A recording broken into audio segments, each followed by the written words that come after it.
Today we're taking a look at the Davidoff Maduro, our cigar of the week this week. And Davidoff Maduro uses a very special wrapper leaf. There's only 2 leaves per plant that will go on to become the Davidoff Maduro wrapper leaf. This leaf then gets 16 months of fermentation due to the thickness of that leaf at that high priming, with an additional 2 years of aging after that.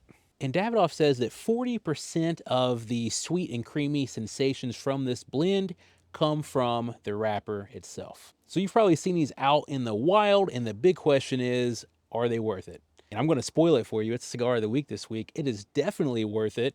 This is my new nemesis because you want to hate it, but you can't. You can't. It is phenomenal. And yeah, let's go ahead and fire it up and experience it together.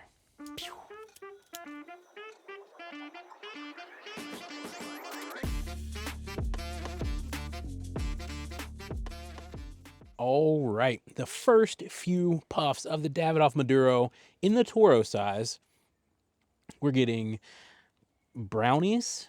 We are getting a marzipan-like sweetness in the background. There is a little bit of pepper happening, but not too much, and a little bit of earth. But the driving force right this moment is a brownie sensation. The chocolate is coming through in spades, and then it shifts kind of to a mocha-like sensation on the finish. Damn good start. Burning down just a little bit further, a few more puffs in, a creaminess really takes hold, and that thick, chewy brownie batter combines with a walnut impression. It just keeps getting better and better and better. Yeah, I would smoke these every day if I could. And that is why it is my nemesis. Let's check out the composition. So this has a dark Ecuadorian Maduro wrapper over a Mexican San Andreas binder with filler leaves from the Dominican Republic, and I am smoking the 6x54 Toro size. And somebody wrote in recently asking about the cigar and the nicotine strength. They were saying that they've heard it's a stronger cigar than you'd expect. And I would say that is on the money. It tastes bolder.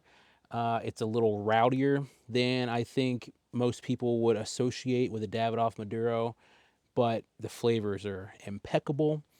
It is a stronger cigar. You will feel the nicotine strength more so than a lot of Davidoff blends.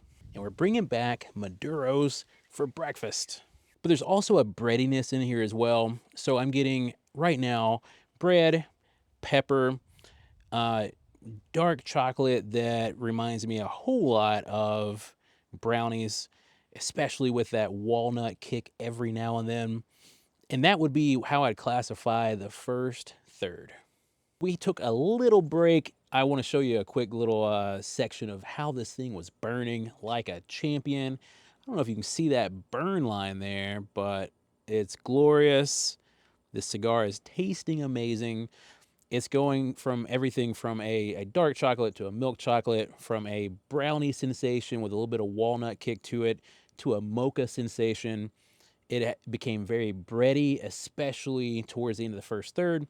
Carrying into the second third, still bready, still has a coffee, chocolatey combo. So unbelievably good. And there's a little bit of dried fruit coming through as well, especially once I drop the ash and I'm moving into this second third.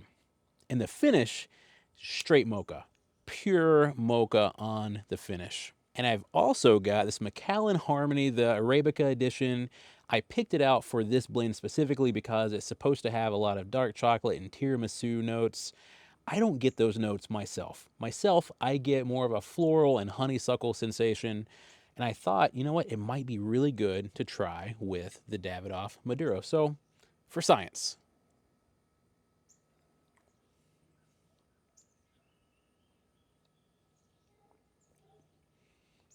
Damn good pour. Damn good pour.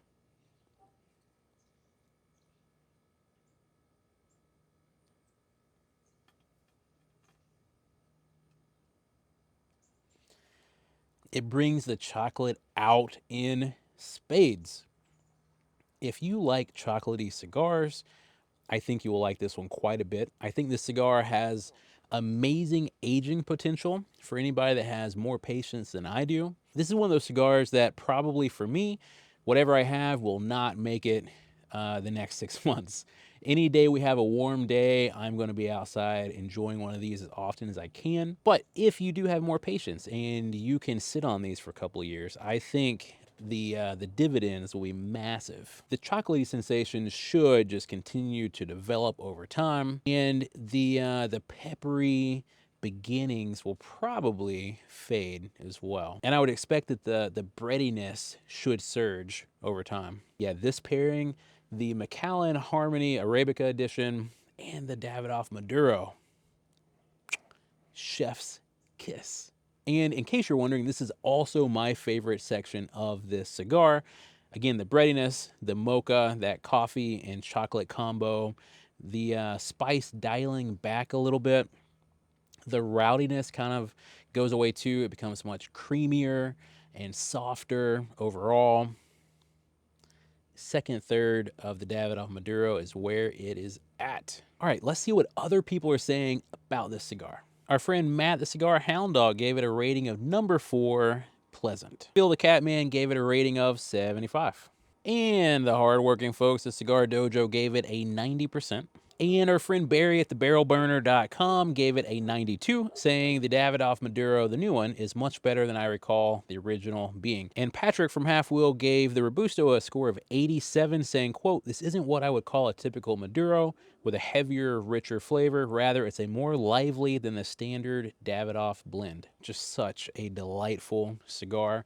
Reminds me a whole hell of a lot of an affogato. It's creamy, like a little bit of vanilla ice cream with an espresso shot right on top. Very, very good. Well done, Davidoff. The Davidoff Maduro, ladies and gentlemen. I'm going to roll my criteria. Hope you have an amazing Thursday. We'll see you soon.